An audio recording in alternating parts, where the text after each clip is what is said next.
ஹாய்ங்க, இது வந்து கிராஃப்டிங் பண்ண பிளேஸுங்க. இது செடி வளர வளர அந்த கவர் எப்படி அந்த கிராஃப்டிங் டேப் எப்படி இறுக்கி போயிருக்கு பாருங்கள். அது பார்க்கும்போது நம்ம கழுத்தில் எப்படி இருக்குமோ அந்த மாதிரி இருக்குங்க. நம்ம பிளான்ஸ் வாங்கி 1 மாதம் ஆன பிறகு அதை வந்து ரிமூவ் பண்ணிவிடுங்க. நான் வந்து பார்க்காம ஒரு ஓரமாக அந்த பாட்டை போட்டு விட்டேன். பாருங்கள் எப்படி இறுக்கி போயிருக்குன்ட்டு. அது கழட்டுறதுக்கே ரொம்ப கஷ்டமாக இருக்குங்க. இந்த மாதிரி கிராஃப்டிங் டேப் வந்து அதை சுற்றி அந்த ஸ்டெம்மை சுற்றி இருந்ததுன்னா அதோட செடிக்கு போகிற சத்து வந்து அவ்வளோவா போகாதுங்க. அந்த செடியும் பிளான்ஸும் நல்லா வளரவே வளராது. இந்த செடி ரொம்ப நாள் என்னடா வளரவே இல்லைன்னு நினச்சிட்டே இருந்தேன். இந்த கிராஃப்டிங் டேப் எடுத்த உடனே நல்லா வளர்ந்துருக்குங்க. நான் அதோட வீடியோஸு இப்போ எப்படி இருக்குதுன்னு சொல்லிட்டு லாஸ்ட்டில் இந்த வீடியோஸ் கூட நான் அட்டாச் பண்ணுறேன். அந்த கிராஃப்டிங் டேப்பை எல்லா இடத்துலையும் பிச்சுட்டேங்க. அந்த லாஸ்ட்டில் மட்டும் பிக்கவே முடியலங்க. ஏன்னா அது ரொம்ப இறுகி போயிருக்குங்க. அதை நம்ம கத்தியால் பிளேடால் கீறி எடுத்தால் கூட அந்த செடி டேமேஜ் ஆகுங்க. ரொம்ப கஷ்டப்பட்டு நகத்தாலையும் அதை எடுக்க முடியல. ஏன்னா வந்து ரொம்ப கழுத்து இருக்கிற மாதிரி அந்த ஸ்டெம்மே இறுகி போயிடுச்சிங்க. ரொம்ப கஷ்டப்பட்டு மெதுவாக அந்த டேப்பை வந்து ரிமூவ் பண்ணாங்க. செடிக்கும் டேமேஜ் ஆகக்கூடாதுன்னு சொல்லிட்டு ரொம்ப கஷ்டப்பட்டு ரிமூவ் பண்ணாங்க. பாருங்கள், எடுத்த உடனே பாருங்கள் அந்த இடம் எப்படி இருக்குது பாருங்கள். வெறும் உள்ளே இருக்க அந்த ஸ்டெம்மு மட்டும் தான் இருக்குது. மேலே இருக்க அவுட்டர் லேயரே இல்லைங்க. அந்த அளவுக்கு இறுகி போயிருக்குங்க. இந்த மாதிரி நம்ம கழுத்து இருக்கணும் எப்படி இருக்கும் அதே மாதிரி பாருங்கள் எப்படி இருக்குது, எப்படி கட்டாக இருக்குது பாருங்கள்.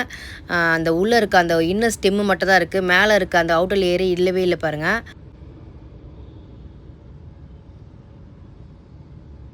பாருங்கள், இது 2 மாதம் கழிச்சிங்க. நம்ம உடம்புல எதனா ஒரு கட்டாச்சுன்னா அப்படி அது நம்ம செதை எப்படி நம்ம கூடிக்குதோ அதே மாதிரி இந்த ஸ்டெம்மும் கூடிக்குச்சு பாருங்கள்.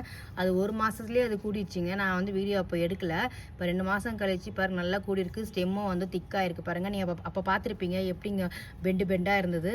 இப்போ பாருங்கள் மேடும் பள்ளமாக இருந்துச்சு பாருங்கள். பாருங்கள் சரிசமமாக நல்லா ஸ்டெம்மே சூப்பராக இருக்குது பாருங்கள். திக்காக இருக்குது. செடி நல்லா வளர்ந்துருக்கு பாருங்கள். இது வந்து இறுகி போயிருந்தனால செடியே வளரவே இல்லைங்க. அப்படியே இது வரைக்கும் தான் இருந்தது. பாருங்கள் கொஞ்சம் எவ்வளோ ஹைட்டாக வளர்ந்துருக்குன்ட்டு. இது வந்து ரூபி லோங்கருங்க. எப்படி கலரும் பாருங்கள். செடி கலர் இப்படி தான் இருக்கும். இந்த இது கீழே இது பாரு கிராஃப்டிங் பாட் இங்கே இருக்குங்க. இது கீழே இருக்குது வெதை செடிங்க. இந்த கலரு பாருங்கள். இது வந்து ப்ரௌன் கலர். ரூபி லங்கன் வந்து ப்ரௌன் கலராக இருக்குங்க. பாருங்கள் இது க்ரீன் கலராக இருக்குது. இது பிச்சிடணும். நான் இப்போ நைட் ஆகிடுச்சு, அதனால இப்போ பிக்க மாட்டேன். இது மாதிரி கட் பண்ணி போட்டுருங்க. ஏன்னா இது சீக்கிரமாக வளர்ந்துருங்க. அதனால இது வந்து இந்த சத்துலாம் இதுக்கு போயிடுங்க. அதனால் இது சீக்கிரமாக வளர்ந்துடும். இந்த கிராஃப்டிங் பாட் ஸ்லோவாக வளருங்க. முதல்ல நம்ம வளர்க்குறது பார்க்கணும். அதனால இதை வந்து நம்ம கட் பண்ணி எடுத்துடணும்.